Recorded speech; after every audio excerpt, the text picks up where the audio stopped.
boa tarde. Sinto com grande alegria que a gente se reúne para falar um pouquinho de Jesus, né? A gente acabou de cantar, né? Jesus, né? Derrame sobre nós essa paz. E hoje a gente vai aprender um pouquinho mais, né? Uma parábola que nos foi sugerida para esse dia. E nessa parábola, né? Ela tem praticamente, são 16 versículos, né? Do 1 ao 16. Se a gente estudar essa parábola, né, no NEP, que a gente faz os estudos dos versículos das parábolas, daria aí em torno de uns 4, 5 meses estudando essa parábola no mínimo, né? Então eu vou tentar condensar aqui a essência dela, mas eu sempre falo que as palestras é um start para a gente buscar, estudar, se aprofundar no caminho junto com Jesus. Então, a gente vai falar da parábola dos trabalhadores na vinha, né? Que está em Mateus, no capítulo 20, que vai do versículo 1 ao 16.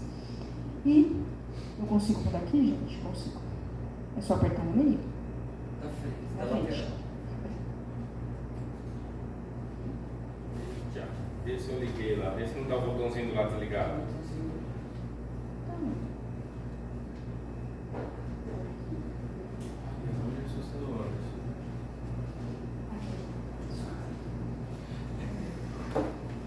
Então, toda vez que a gente vai estudar uma parábola, é importante a gente entender o que estava acontecendo antes para que Jesus achasse interessante colocar aquela história no meio do que ele estava vivenciando.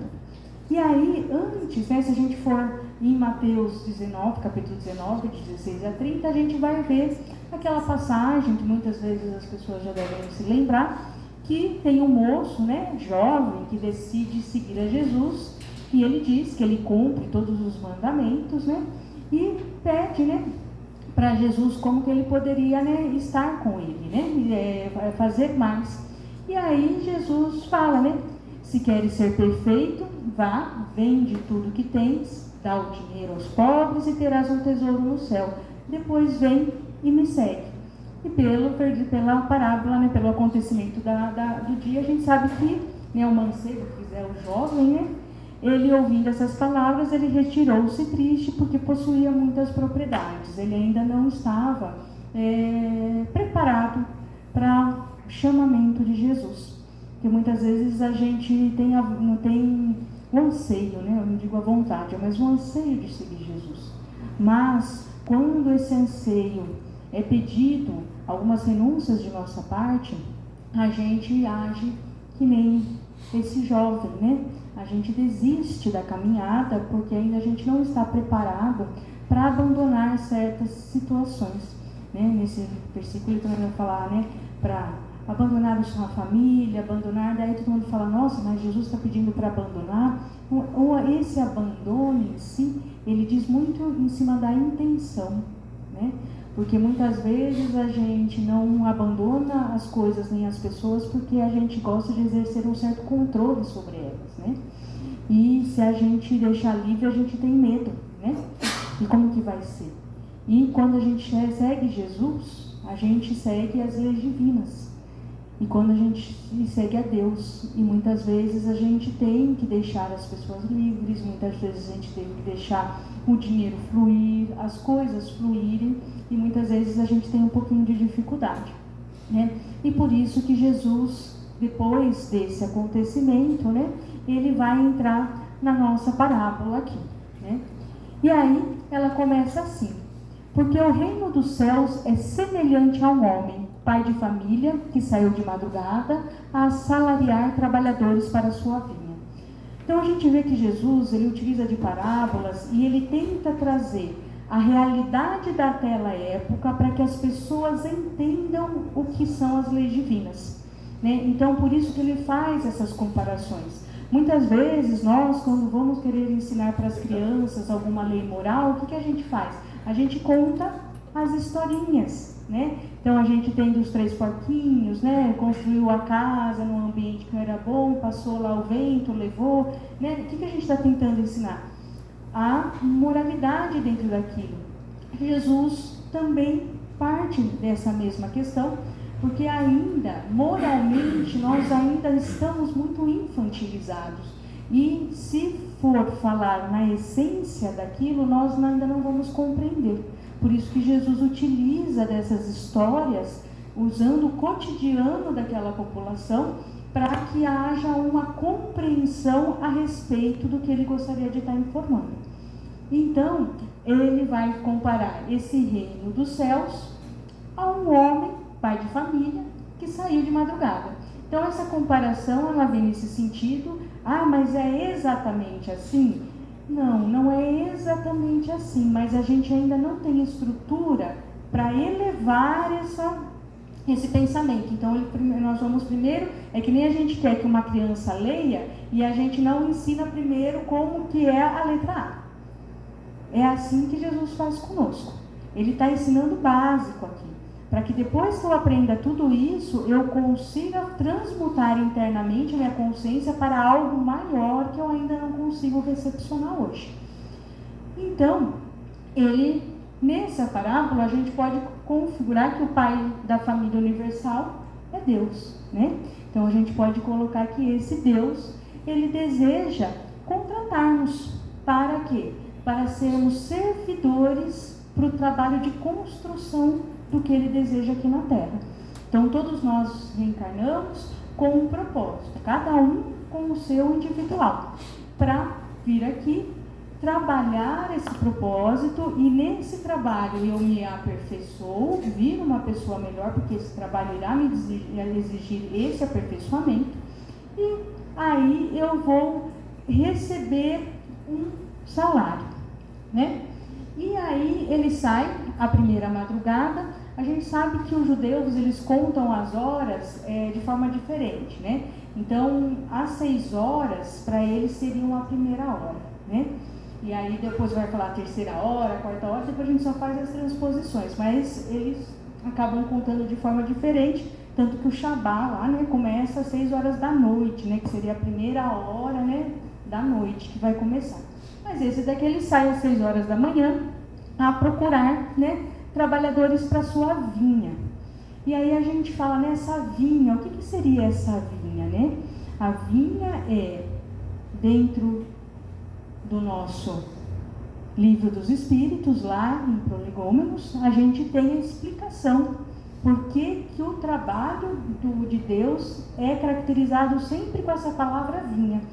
Vendo que Jesus, tanto o Antigo Testamento como o Novo Testamento e o Espiritismo, nenhum está contradizendo o outro.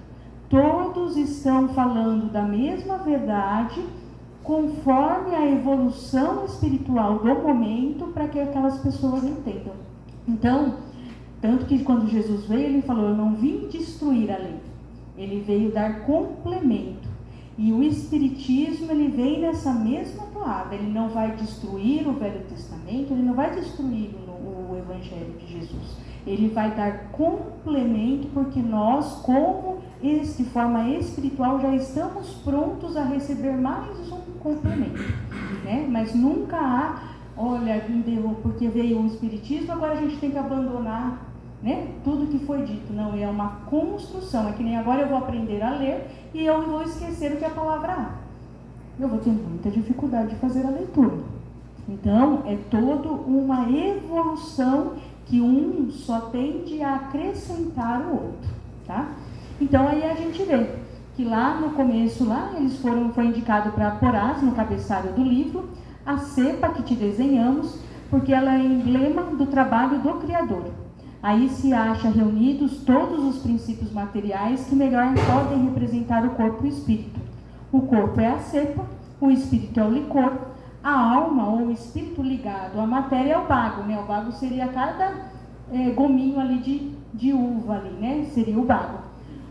O homem que pensencia o espírito, né? A gente eleva o nosso espírito, a gente aperfeiçoa o nosso espírito pelo trabalho. E tu sabes que só mediante o trabalho do corpo o espírito adquire conhecimento.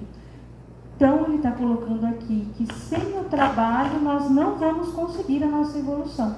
Que o trabalho, como a gente sabe, dentro lá do livro dos Espíritos, é uma das leis divinas, Deus trabalhe, porque nós não deveríamos de trabalhar também, se somos seus filhos e seguimos os seus exemplos.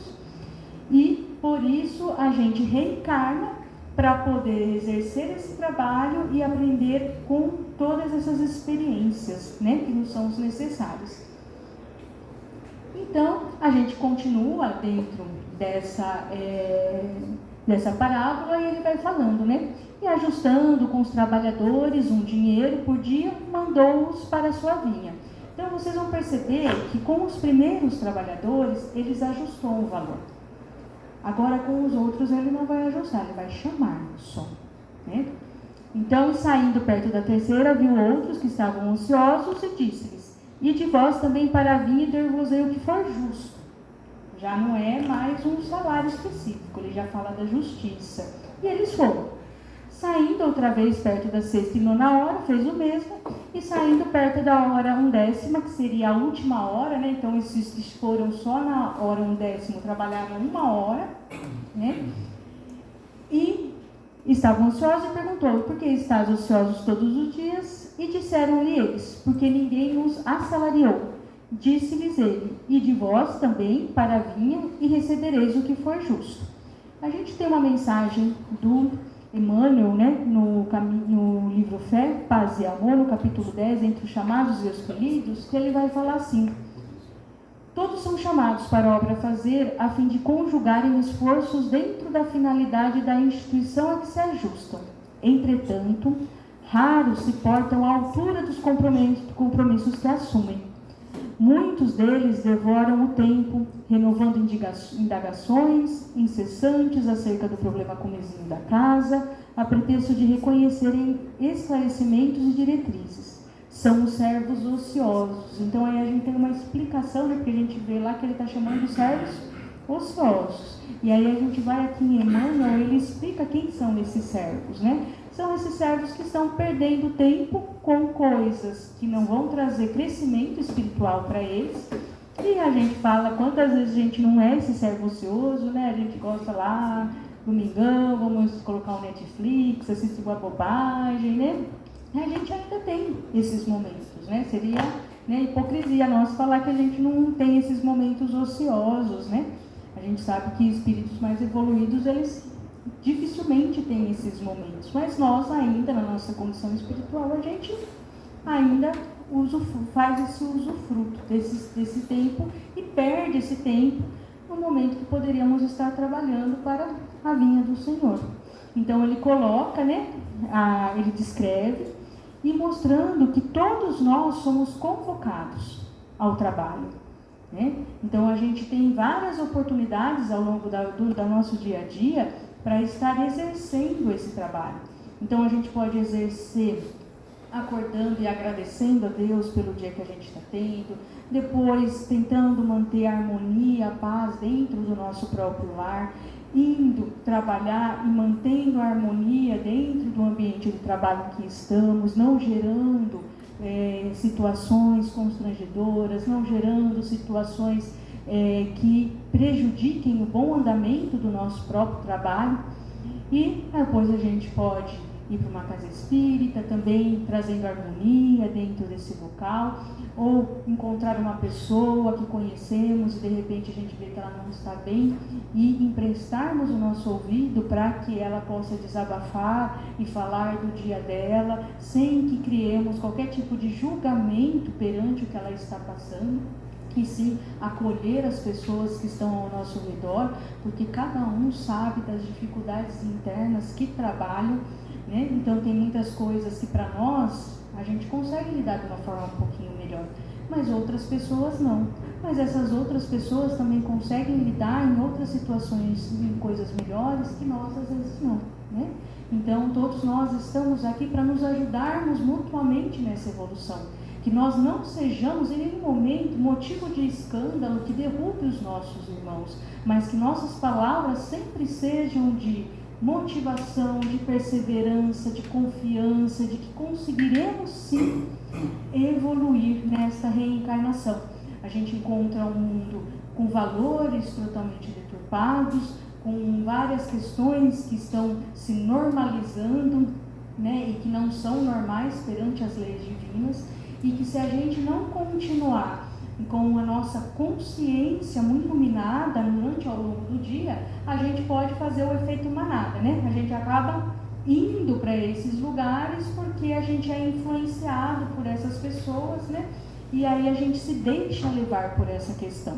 Então que a gente tome muito cuidado, porque infelizmente, né, a gente tem uma palestra muito boa do Jorge Lahar, que ele vai falando da dificuldade desse momento de transição, e ele fala disso, que reencarna muitos espíritos ainda que não conseguem evoluir e ainda se comprazem com a maldade, só que muitas vezes eles têm uma boa oratória, eles têm uma boa hipnose, eles acabam levando pessoas para fazerem coisas que não são legais. Por quê? Porque essas pessoas também deixam as suas consciências adormecidas. A nossa consciência adormecida vira refém daqueles irmãos que querem aproveitar da nossa falta de trabalho com relação a essa consciência. Então, que nossas decisões sejam tomadas por nós mesmos.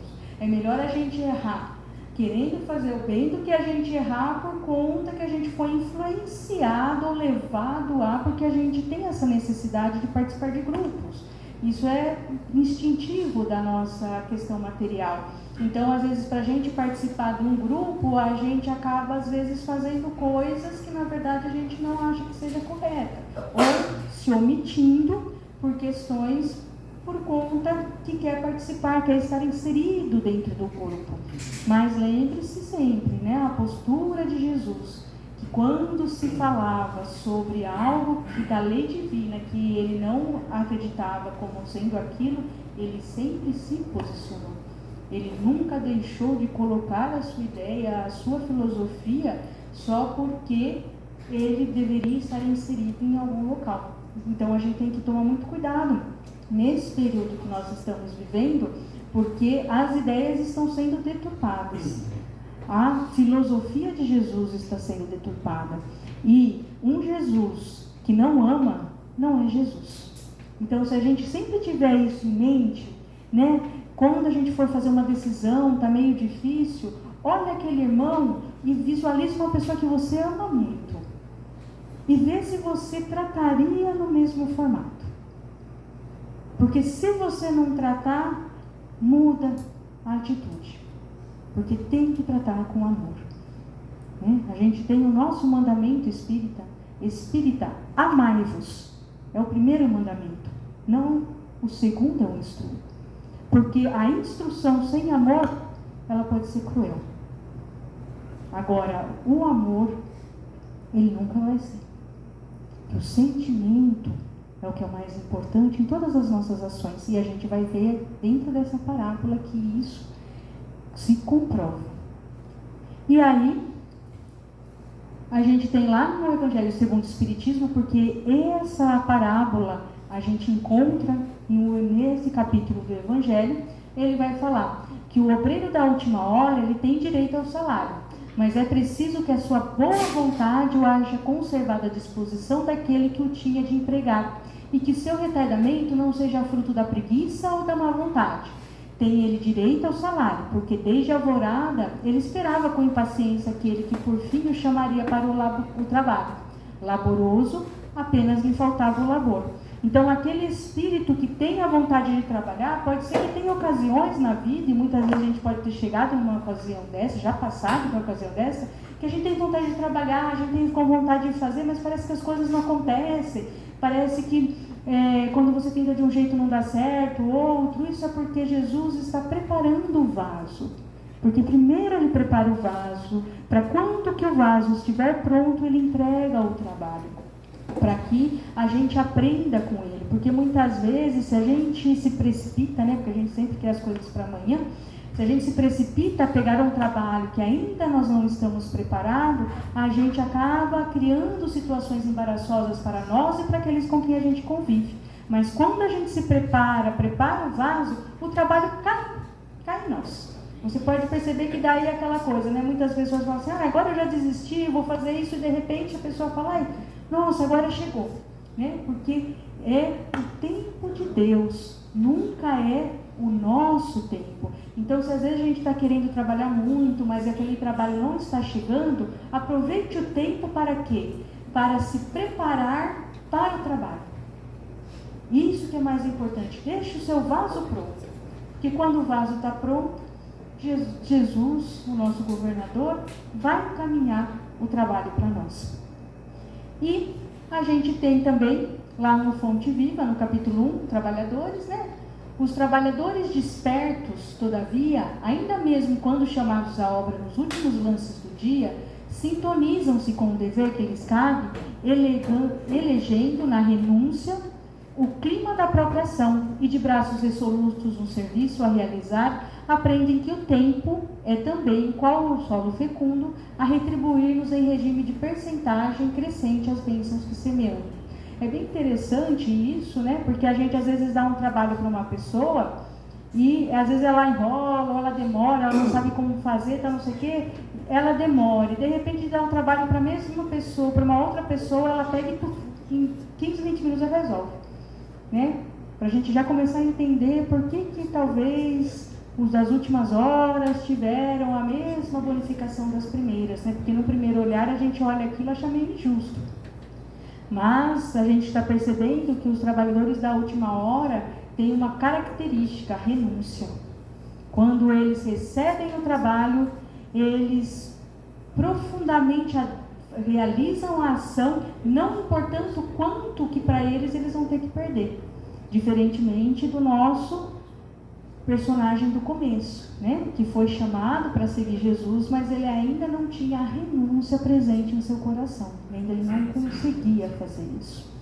Não vendo isso como uma crítica, porque você vê também a atitude de Jesus. Jesus não falou, olha, você não vai conseguir, viu? Por que vem aqui me importunar? Não, ele deixa aquele espírito livre para viver as experiências necessárias para que quando o vaso estiver preparado, ele vai retornar, né? Então, que a gente respeite a individualidade de cada um e o momento de cada um e se preocupe com o nosso momento. O que a gente pode fazer como ação para já tornarmos esses trabalhadores e caminharmos para o Cristo, né?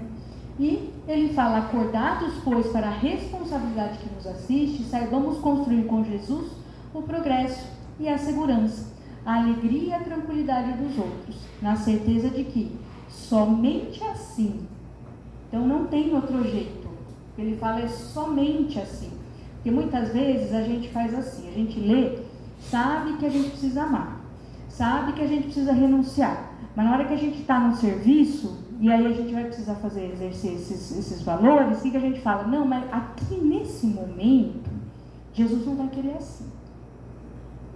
Por quê? A gente deturpa a ideia, porque a gente não consegue às vezes cumprir. Então, se atentar, porque tem vários momentos nas mensagens de Emmanuel, vários momentos dentro do próprio Evangelho segundo o Espiritismo, que ele vai falar, somente é assim. Vai no capítulo de caridade, ela fala, somente através da caridade. Se ele fala somente, é porque só tem esse caminho.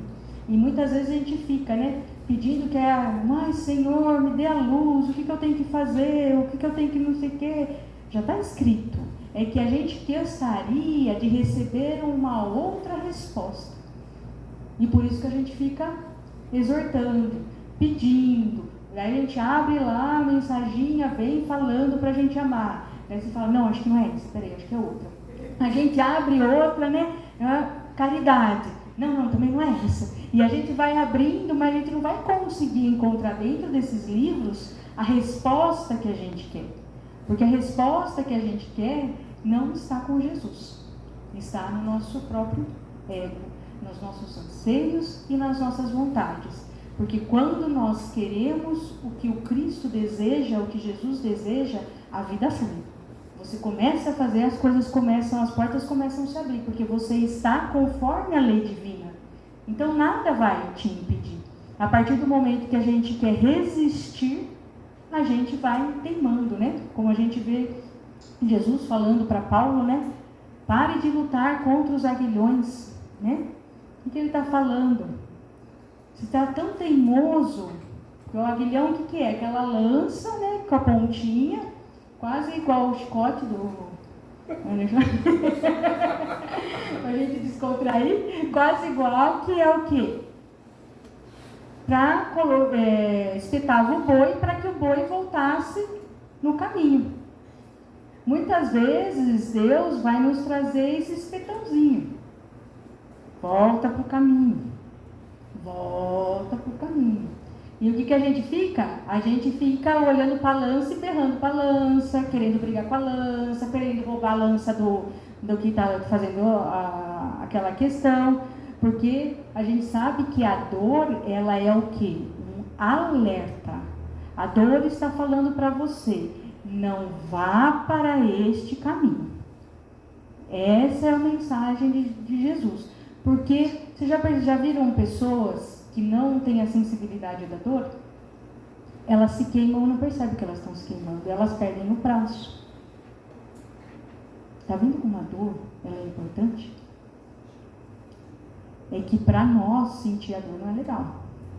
E a gente tem a tendência a ficar teimoso, né? Renitente com relação a esses aguilhões.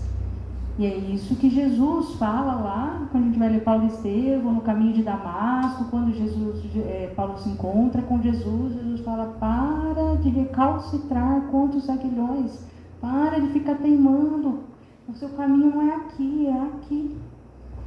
Mas a gente quer sempre o caminho do vizinho, né? Porque o caminho do vizinho é mais fácil, né? Porque a gente está na vida dele, a gente acaba indo por aí. Então, somente assim, edificando bem daqueles que nos rodeiam, é que em verdade conseguimos obter a construção do próprio bem. Quem não trabalha para a felicidade do próximo, em aliviar as angústias do próximo, não está trabalhando conforme as leis divinas. Nós estamos aqui para nos ajudarmos mutuamente e é essa a nossa função, de aliviar, de ajudar, de compreender e de elevar a todos que estão ao nosso redor. Tudo que está fora disso não é o trabalho com o Cristo. Não importa se você está fazendo dentro da casa espírita, se você está fazendo dentro do seu âmbito de trabalho, dentro do teu lar. Essa conduta ela tem que ser igual. A gente sabe que nos mundos elevados, as pessoas não se comunicam mais através da fala, é só através do pensamento. A gente tem até medo de ir para esses mundos, né? Porque daí vamos saber tudo que a gente está pensando, né? Por isso que nós não estamos nesse mundo. Porque esses espíritos, o que eles pensam, eles falam, eles fazem. Nós não. Nós somos ainda hipócritas. Nós ainda fazemos uma coisa, mas estamos pensando outra. E é aí que a gente tem que repensar. Porque se a gente quer adentrar esses mundos, a gente tem que ser verdadeiro no pensamento e na ação. O dia que a gente conseguir fazer isso, nós estamos livres. E olha que delícia, né? A gente ser livre, porque tudo que eu penso é bom e eu executo. É aí que mora a felicidade, que um dia há de chegar, né? Vamos lá. E aí, a gente tem que ir aproximando-se à noite, né? Diz o Senhor Davi ao seu mordomo. Chama os trabalhadores e paga-lhes o jornal, né? Paga o salário específico, começando pelos derradeiros até os primeiros. E chegando os que tinham ido perto da hora 10ª, receberam um dinheiro cada um. Vindo, porém, os primeiros, cuidaram que haviam de receber mais. Do mesmo modo, receberam um dinheiro cada um. E recebendo, murmuravam contra o pai de família, dizendo, estes derradeiros trabalharam só 1 hora, e tu os iguala conosco que suportamos a fadiga e a calma do dia. Isso ninguém faz, né? Se vem lá uma pessoa e consegue algo melhor que nós, trabalhando menos, nossa senhora, né? A gente fica revoltado, né? Por quê? Porque a gente fala que isso não é justo. E se a gente olha essa parábola aqui, que a gente sabe que o Pai é Deus, Deus não está sendo justo. Não é essa pergunta que a gente fica, né? O que Jesus está querendo nos dizer com isso? Porque até agora está meio estranho esses pagamentos aqui, né? Então a gente fica sempre na dúvida. Então, a gente tem lá em Filipenses, né, que está lá no capítulo, no livro Pão Nosso, no capítulo 175, murmurações. Então é um conselho que Paulo de Tarso nos dá, para que fazer todas as coisas sem murmurações nem contendas. E ele diz: nunca se viu contenda que não fosse precedida de murmurações inferiores. Então, primeiro começa a insatisfação. Começa a insatisfação, de repente começa a falar da insatisfação, de repente está brigando, né? Está se desentendendo com todos. É hábito antigo da leviandade procurar a ingratidão, a miséria moral, o orgulho, a vaidade e todos os flagelos que arruinam a alma neste mundo para organizar as palestras da sombra, onde o bem, o amor e a verdade são focalizados com malícia. Né? Então a gente às vezes, né, utiliza dessas questões, fala assim, eu vou falar mal, mas é obrigação minha, né? Porque se eu não falar, né? E aí a gente tem aquela frase famosa do Gregório, né, no livro Libertação, que seria de Deus se a gente não cuidasse dos infernos. Olha a pretensão do Gregório. E às vezes a gente tem essa mesma pretensão, né? Se não sou eu, vou botar a ordem aqui, quem que vai botar? Né? Então a gente se coloca na posição, muitas vezes, de agentes de Deus, mas sem agirmos como Jesus nos ensinou. Porque nós podemos colocar a ordem em qualquer lugar, mas que essa ordem seja pautada em cima do amor e do respeito para com todos os irmãos. Porque todos nós estamos aqui na mesma labuta, na mesma vontade de crescimento, de chegarmos a sermos felizes, a ganharmos esse salário, né? Que o maior salário que nós vamos receber no final de uma jornada evolutiva é a felicidade plena. É estarmos plenamente felizes. E quando a gente está feliz, que delícia, né? Se a gente conseguisse manter essa energia, esses eflúvios o tempo todo. Essa é a sua destinação. É isso que você vai chegar. E te digo mais, a plenitude que você se sente aqui encarnado não é 1/10 da plenitude que você vai sentir quando você chegar nos mundos felizes. Só para dar vontadinha de tentar fazer, né? De tentar mudar. Porque a recompensa vai ser muito maior. E aí, a gente vê que quando alguém começa, né, a encontrar motivos fáceis para muitas queixas, é justo proceder a rigoroso autoexame, de modo a verificar se não está padecendo da terrível enfermidade das murmurações. E tomar muito cuidado, porque tem pessoas que elas têm costume de reclamar. Eu conheço pessoas que eu trabalhei que elas chegavam reclamando, trabalhavam reclamando e saíam do trabalho reclamando. Eu falei, gente, como consegue, né? Porque assim, a gente fica um pouquinho, né? 1 minuto, 2 minutos junto, né? Ela fica o dia inteiro com uma pessoa ali, né? Naquela energia, naquela situação. Deve ser muito difícil. Então, que a gente tome cuidado quando a gente começa a reclamar da gente, da vida, do mundo, porque para a gente ir para as contendas, que seriam as brigas, é o próximo passo. Então, não alimenta o fogo para que as labaredas depois se tornem incontroláveis e você não consiga segurar. Trate já ali, ó, antes que o negócio comece a piorar. E no finalzinho dessa mensagem, Emmanuel vai falar: lutemos quanto estivermos em nossas forças contra essas humilhantes atitudes mentais. Confiados em Deus, dilatemos todas as nossas esperanças, certo de que, conforme asseveram os velhos provérbios, o coração otimista é medicamento de paz e de alegria. Porque ele fala confiados em Deus. Se você tem fé em Deus, tudo que você vive está certo. Por mais injusto que possa parecer na aparência. Então prestem atenção. Porque muitas vezes a gente acha que a gente sofre injustiça. Mas a gente não sofre injustiça num mundo criado por Deus. Porque Deus é justo. Mas é misericordioso. Tem até algumas coisas que poderiam estar acontecendo, ele evita. Então não existe injustiça. Se você está numa situação, procure analisá-la e verificar o que essa situação tem para te auxiliar. Aproveita aquele momento, porque é um movimento de aprendizado, de evolução. Que a gente, utilizando de toda a nossa consciência iluminada, a gente pode sair daquilo muito melhor do que a gente adentrou. Mas a gente sabe que passar por essa situação normalmente não é fácil, que vai exigir de você elementos e vontade para que aquilo se concretize, né? Não vai ser alguém que vai vir e vai fazer por você. Você vai precisar criar esses elementos internamente para sair dessa situação. Então, que a gente aprenda a trabalhar no serviço cristão sem reclamar, né? Já é um grande avanço para nós. Ah, mas aquele irmão fez aquilo. Aquele irmão fez aquilo, é ele com Deus. Você continua fazendo o seu trabalho. Porque se a gente ficar tomando conta do serviço de todos, a gente esquece de fazer o nosso próprio serviço, né? Às vezes a gente quer tanto fazer o bem, que a gente esquece ser bom, né? A gente acaba ficando rígido demais, né? E ainda a perfeição a gente está muito longe, né? Então que a gente consiga aí conviver dentro das nossas perfeições e imperfeições internas que ainda todos nós temos, né? Que ninguém aqui é Jesus, né? A gente está muito fora disso. E aí esse pai vai responder. Mas ele respondendo disse a um deles: amigo, não te faço agravo, não ajustaste comigo com dinheiro? Toma o que é teu e retira-te, e quero dar a este derradeiro tanto como a ti. Ou não me é lícito fazer o que quiser do que é meu? Ou é mau o teu olho porque eu sou bom? Né? Então aí a gente está vendo como a gente tem dificuldade às vezes de ver um irmão nosso em ascensão e a gente às vezes não está em ascensão. Então a gente quer dar uma, né, a gente consegue trazer ele para baixo, em vez de falar o que será que esse trabalhador fez para que ele recebesse a mesma coisa que eu em poucas horas. Vou lá, né?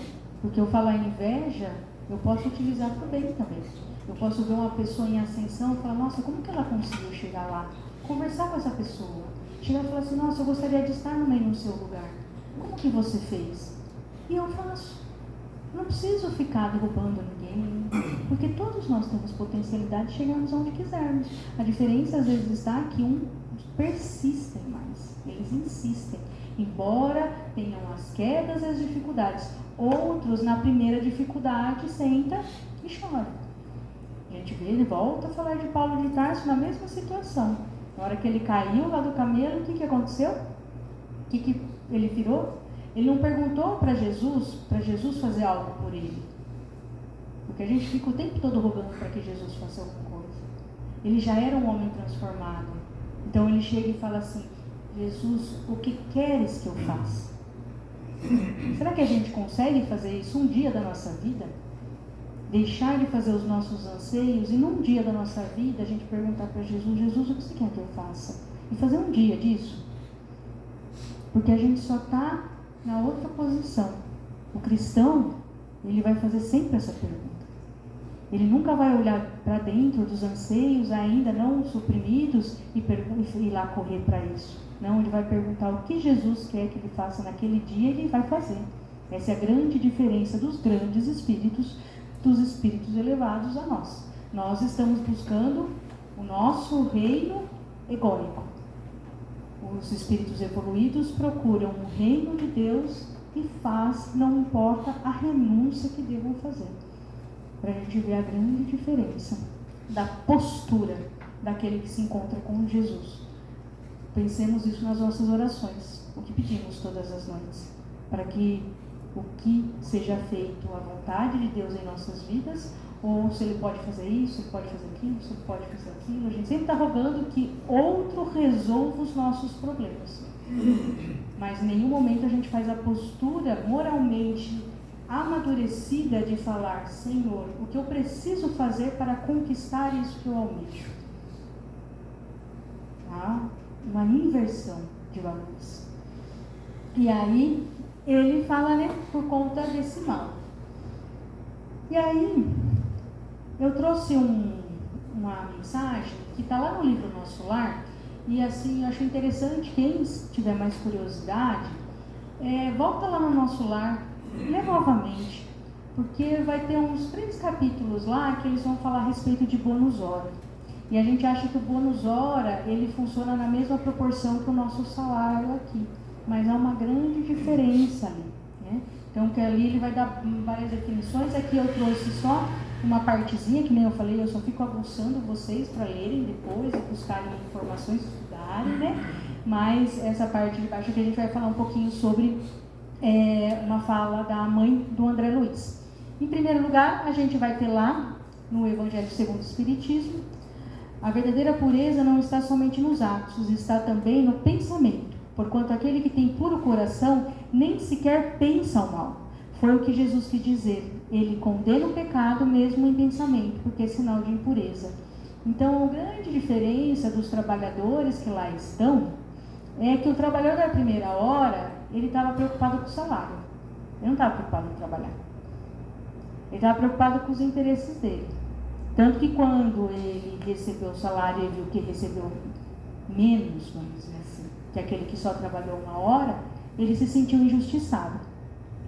Quem trabalha com Cristo não se preocupa com o salário.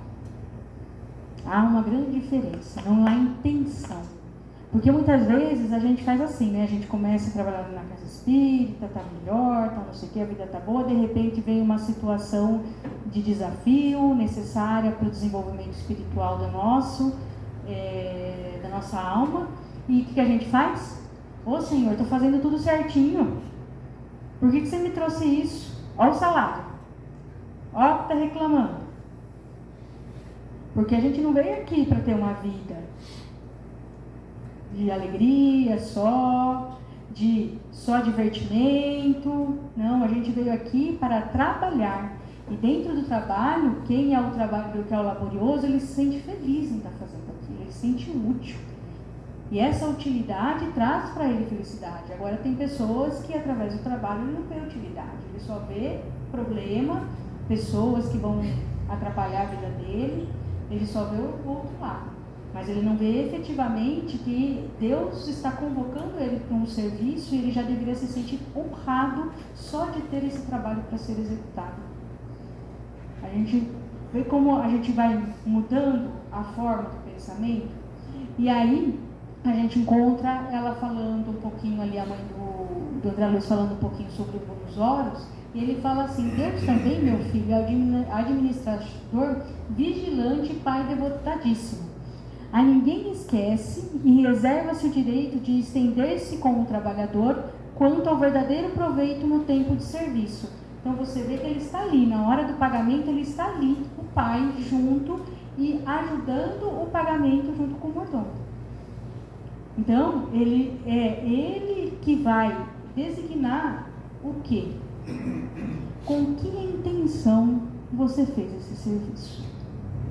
Porque duas pessoas podem executar o mesmo serviço. Se você fez aquele serviço porque você queria algo em troca, você vai ser desiludido, porque uma hora a vida não vai trazer isso, porque não é para isso que nós viemos aqui. Agora, se você veio e fez de coração, com renúncia, querendo realmente exercer esse trabalho para servir a causa de Cristo, você já está recebendo. Porque só a felicidade plena que você se sente, você já está recebendo. A gente não consegue fazer algo sem a intenção, automaticamente eu vou me decepcionar.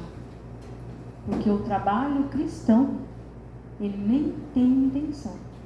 Ele tem o quê? Estou agindo conforme o diapasão das leis divinas. Só isso. Eu trabalho nesse sentido. E aí, ela diz, né? Ninguém esquecerá toda compensação exterior afeta a personalidade e a experiência, mas todo valor de tempo interessa a personalidade eterna. Aquele que permanecerá sempre em nossos círculos de vida e marcha para a glória de Deus. E por essa razão que o Altíssimo concede sabedoria ao que gasta tempo em aprender e dá mais vida e mais alegria aos que sabem renunciar. Novamente a gente vê essa palavra, renunciar. Se a gente, porque a renúncia, o que envolve? Eu não tenho intenção quando eu renuncio. Eu não quero receber de volta. Eu faço bem pelo bem. Se receber algo sobre isso, se eu receber ou não receber, para mim não vai modificar. Por quê? Porque eu não tenho a intenção de receber algo. Como que a gente vive as nossas relações? Eu vou lá, faço uma coisa para a pessoa, mas se a pessoa às vezes não falou obrigado, se a pessoa às vezes não reage da forma como eu gostaria, o que a gente faz? Nossa, acordei cedo e fiz isso para essa pessoa, e essa pessoa nem obrigado deu. Então você fez com intenção. Porque se faz por amor, você não vai pensar na resposta do outro. Vendo como a gente ainda está longe de chegar na essência do apóstolo mesmo, do Cristo. E essa mensagem, ela vai jogando aos nossos olhos como nós estamos longe ainda de entender o que Deus deseja da nossa parte. E aí a gente vem lá no finalzinho, né? Assim os derradeiros serão os primeiros e os primeiros derradeiros, porque muitos são chamados, mas poucos escolhidos. Aí eu peguei uma parte do livro Pensamento e Vida, que a gente tem um capítulo lá sobre a respeito do trabalho. E ele vai falar muito dessa questão da intenção. A gente vê trabalhadores da primeira hora que estavam lá dispostos a fazer o trabalho, que fizeram, mas que quando receberam não se acharam justo, então fizeram com intenção. E a gente tem os penúltimos que foram lá, fizeram o trabalho e o que eles receberam, eles não contestaram. Então muitas vezes a gente está na obra do Cristo, trabalhando fielmente, e de repente a gente tem a infeliz ideia de achar que a gente é melhor que o nosso irmãozinho que está do lado. Porque faz mais tempo que eu estou aqui, porque eu estudo mais, né? A gente sempre joga a sardinha para o nosso lado. A gente tomar cuidado com essas considerações, porque não tem ninguém aqui maior do que ninguém, nem menor. Todos nós somos iguais perante o Pai Nosso. Né? A gente viu lá, né, o estudo do Pai Nosso. Pai Nosso é o Pai de todos. E um Pai, ele vai agir de forma equânime, principalmente Deus, com todos nós. Então, dentro dessa questão, eu quis trazer lá o capítulo 7, que fala sobre o trabalho, mas é bom também, né, quem quiser dar uma boa esmiuçada nesse capítulo, porque ele é muito bom, que ele fala assim: não vale, contudo, agir por agir. As regiões infernais vibram repletas de movimento. Olha que ele compara. A espiritualidade ignorante, ela trabalha incessantemente. Ela está ali, fazendo mal, criando mal. Quem lê o livro Libertação foi o trabalho que eles têm. E eles são organizados. Que é um livro ótimo para vocês entenderem enquanto eles trabalham. Aconteceu na casa espírita. Vê o trabalho da espiritualidade ignorante. Trabalho é uma coisa. Agora, além do trabalho e obrigação, que nos remunera de pronto, é necessário nos atenhamos ao prazer de servir. O trabalho e a ação, ele transforma o ambiente. Então, a gente tem muita ação. Eu faço. Vamos dar um exemplo disso? Livro Voltei, Jacó Melo, né, que foi o presidente da Federação Espírita. Você olha a vida, a biografia desse homem, você fala: meu Deus do céu, o que esse homem fez? Lê o livro. Chega lá, luzinha pífia. Tem uma professora que trabalhou lá anos a fio com aquelas crianças, amando aquelas crianças, dando além do que uma educação, mas dando amor àquelas crianças. Ela está com uma luz enorme. E ele que achava que ele tinha feito tanto, ele está com uma luz bem menor. Por quê? Porque o trabalho dele era a trabalhação. Ele fazia, mas ele não estava colocando a essência, a renúncia, uma parte dele naquele trabalho. Se a gente não deixar uma parte nossa naquele trabalho, é uma trabalhação. Isso aí, hoje em dia, a gente tem que tomar cuidado, porque os robôs vão substituir essa trabalhação aqui. Né? Já substituíram muitos e vão estar substituindo nós nesse trabalhação. Agora, o trabalho-serviço, ele vai me transformar e transformar as pessoas através do meu exemplo. Porque eu vou estar lá trabalhando com amor, trabalhando com vontade que aquilo se faça. E se for preciso renunciar a algo de mim, para que o trabalho se concretize, eu vou fazer. Nós vemos Jesus renunciando ao corpo físico, para que o trabalho de Deus fosse feito na terra.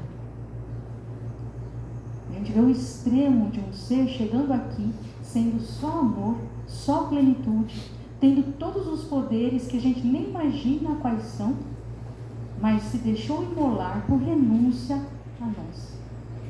O dia que a gente não, enquanto a gente não for para esse tipo de trabalho, nós estamos ainda no trabalho mecânico. Estamos lá, fazemos, muitas vezes querendo algo em troca, a gente nem fala, né? Não, tô vindo aqui, imagina, tô vindo por amor, tô vindo por não sei o quê. Mas quando começam as contrariedades ao longo da vida, a gente começa a perceber. A gente tem um caso, Sexo e Destino, se eu não me engano, de um trabalhador um trabalhador do plano espiritual que está lá numa casa, né, num posto, né, no plano espiritual, trabalhando 40 anos, fielmente. Aí, tem uma questão com relação à filha dele, ele vem aqui visitar a filha dele e ele percebe que o genro trai a filha dele num prostíbulo. Ele ataca esse genro dando socos. Olha o desequilíbrio, porque o trabalho não mudou nada nele.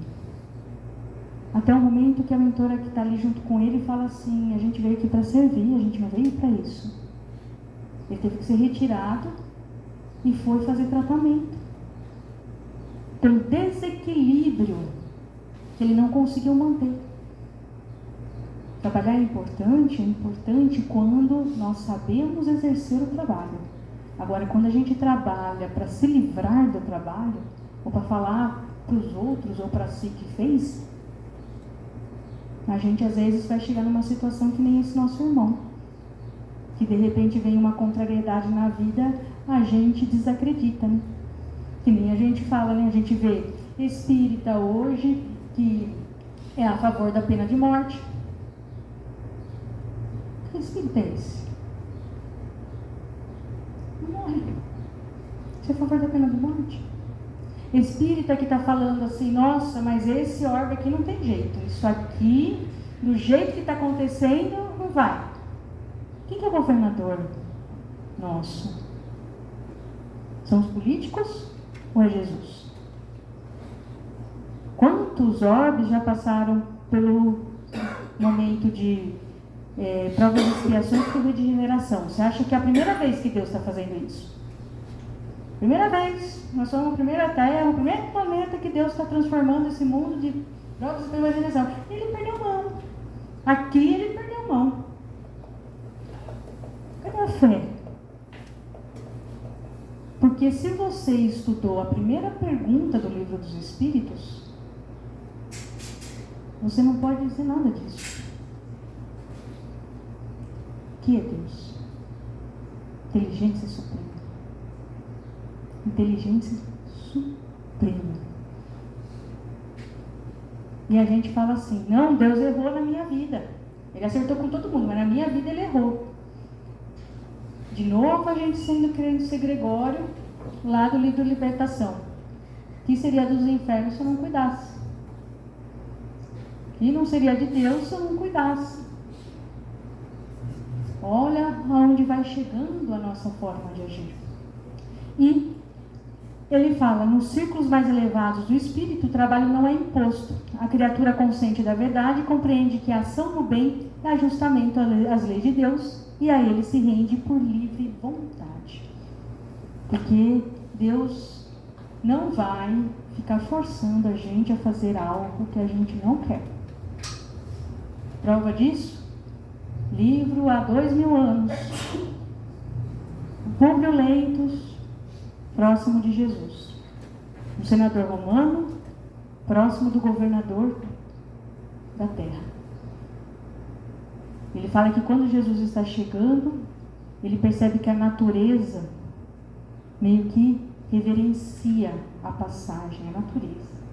A natureza é mais sábia que nós, às vezes, porque ela segue as leis divinas. Reverencia ele chegando. E você sabe o que é um senador romano se ajoelhar frente a um plebeu? Ele não aguenta, ele se ajoelha. Só que daí Jesus convida. Vem. Como faz com o começo, né? Antes da nossa parábola. Vem, abandona tudo isso e vem e me segue. Cada um sabe, dentro da sua complexão de vida, o que está precisando abandonar, o que está precisando deixar.